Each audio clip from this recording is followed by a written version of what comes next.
c'est chez moi. Ah, là, c'est la partie salon. Hop. La partie salle de bain, la chambre, qui est en mezzanine. L'espace bureau, qui est ici, où j'ai mes cours. Et puis, du rangement pour les habits. Beaucoup de place pour les rangements, donc... Anastasie est en master de biologie à Rennes. Pour ses études, elle a choisi d'habiter un appartement. D'une, c'était surtout pour préparer mon concours, en fait. J'ai des frères et sœurs à la maison. Et je me disais qu'il serait plus bénéfique pour travailler. Et puis le calme, quoi. Là, j'ai ma fenêtre ouverte, j'entends pas de bruit de voiture, rien du tout. Je peux être concentrée, il n'y a pas de souci, quoi.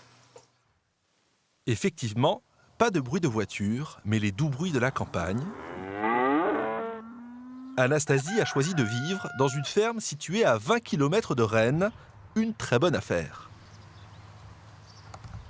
Je paye 356 € par mois pour 43 mètres carrés. Donc c'est vraiment très bien. Après, si je m'étais déplacée dans Rennes, ça aurait été directement beaucoup plus cher, quoi. À Rennes, comme dans d'autres grandes villes, il est souvent difficile et cher de se loger pour ses études. Une association propose aux agriculteurs locaux de construire dans leurs fermes des logements destinés aux étudiants. Moins cher, plus grand, le bonheur étudiant est-il dans le pré? À la campagne? Ah non, je pourrais pas. Niveau social, déjà, il y a beaucoup de monde à la campagne. Non, je préfère être en centre-ville, moi. C'est un coup à déprimer, quoi. Dès qu'on a des soirées le jeudi soir ou quoi, du coup, on se retrouve bloqué, faut qu'on prenne la voiture et pour rentrer chez nous, on peut pas prendre la voiture si on l'a vu, quoi. Se lever à 1 heure avant les cours, non, c'est pas possible. Heureusement pour Chantal, tous les étudiants ne sont pas accros à la vie citadine. Cette agricultrice héberge 5 étudiants. Depuis 2007, elle s'est lancée dans cette aventure en réhabilitant une ruine. À la base, c'était des étables. Après, mes beaux-parents avaient mis des veaux. Après, on a eu de la volaille. Et après la volaille, ça a été les étudiantes.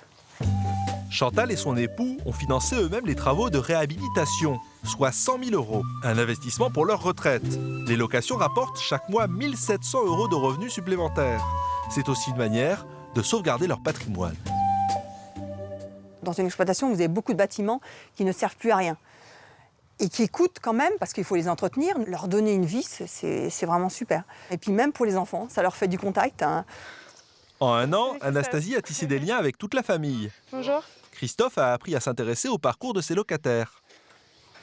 Après, ça... Il y a des rattrapages possibles? Non, on repasse le concours ou Ah ouais, d'accord. on l'a ou on le repasse, quoi. Et je commence mon stage là, la semaine prochaine. Ouais. C'est où? En établissement, je suis à Montauban de Bretagne, au collège, ouais. Bah, ça va. Ouais. On est déjà une famille nombreuse, mais ça fait du monde, ça fait du mouvement autour de l'exploitation, autour de notre maison. Et comme on aime bien ça, c'est pas plus mal. On parle pas des mêmes choses, on n'a pas les mêmes sujets de conversation, donc on sort un peu de notre routine, de notre travail, quoi. Étudiants et agriculteurs, 2 mondes éloignés qui se rencontrent grâce à Campus Vert. Cette association finance jusqu'à 30% les projets de rénovation. L'un de ses objectifs est de sortir de l'isolement certains agriculteurs et de leur faire rencontrer des jeunes. On voit des gens, beaucoup plus de gens que si on était resté agriculteur simplement. Ceux qui veulent se lancer ont quelques conditions à remplir.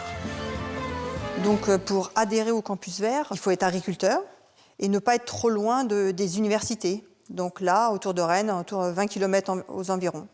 Pas dépasser 20 km. C'est Campus Vert qui fixe les loyers.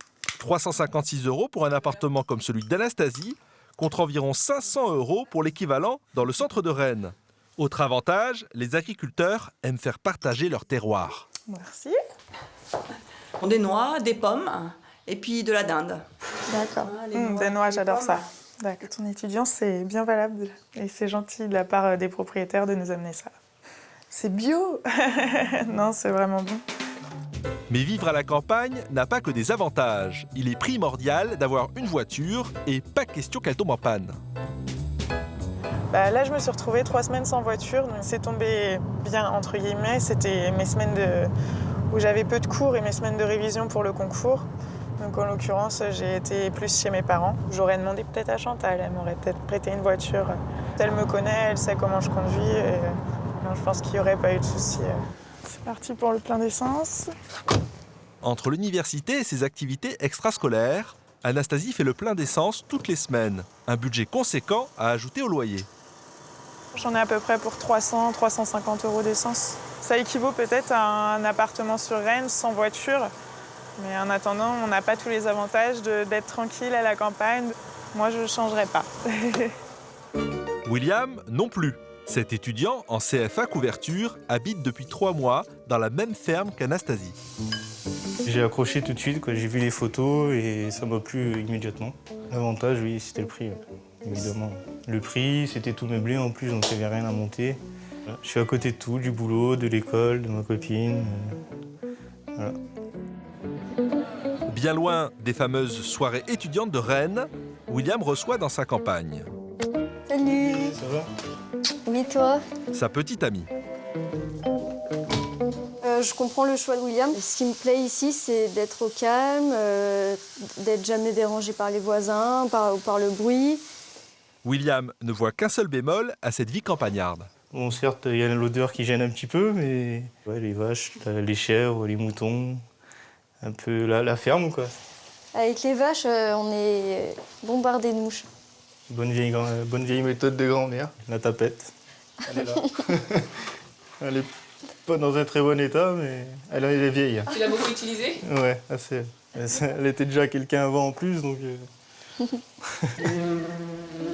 Malgré ces petits désagréments, l'association Campus Vert a prévu de construire 210 logements supplémentaires en 2012.